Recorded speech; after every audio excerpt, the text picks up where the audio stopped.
Leading a small group can be exciting and challenging.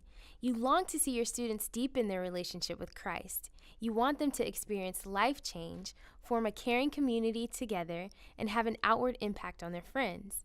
As you lead by example and involve them in ministry, you're developing leaders for your movement.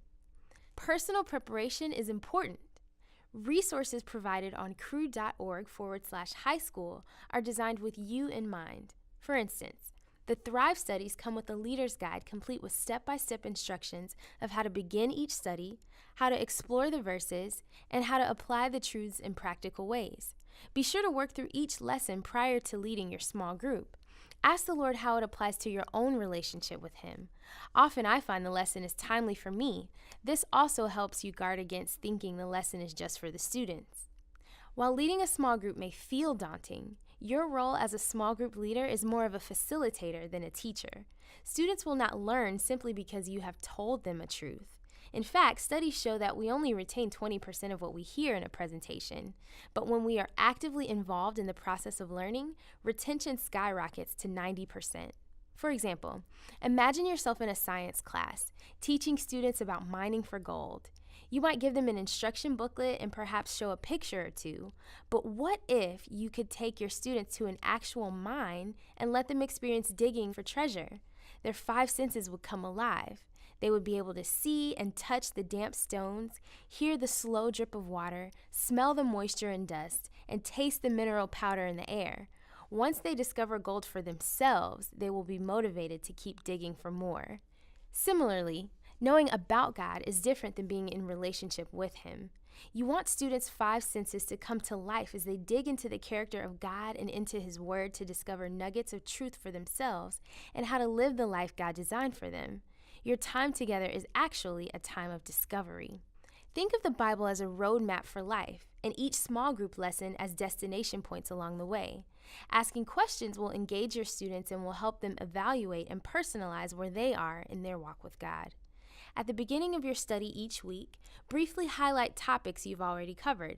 Then launch into your time with an activity or discussion question that gets them thinking about the central truth you'll be studying together, something that will relate to their world. Again, there are great suggestions in the Leader's Guide for you. Next, you will explore passages of Scripture.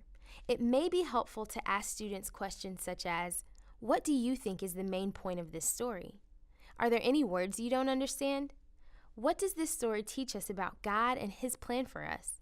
What does this story teach us about ourselves? Students regularly need to locate the "you are here" red dot in their personal walk with God. As they study Scripture, you want them to assess where they are, discover where God is leading them, learn how to get there, and overcome obstacles in their path.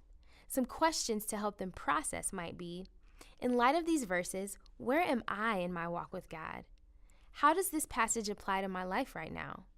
Is there anything standing in the way of me walking this path with God right now? Students will be at different points in their relationship with God, so answers will vary. However, a group can provide great encouragement and camaraderie along the way as you foster an environment of trust and safety.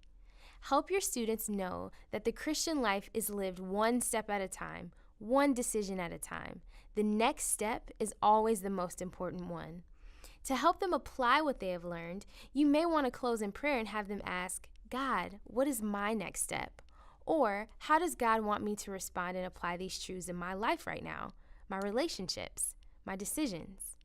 Depending on the group, you may want to ask if anyone would share what the next step might be for them, and pray for one another in closing. Having students ask themselves these questions repetitively will build a great internal process they can use in their personal times alone with God. Where am I? Where is God leading me? How do I get there? What are obstacles in my path? And what is my next step? God has much in store for each student and the ministry on your campus. Enjoy this great adventure and time of discovery together.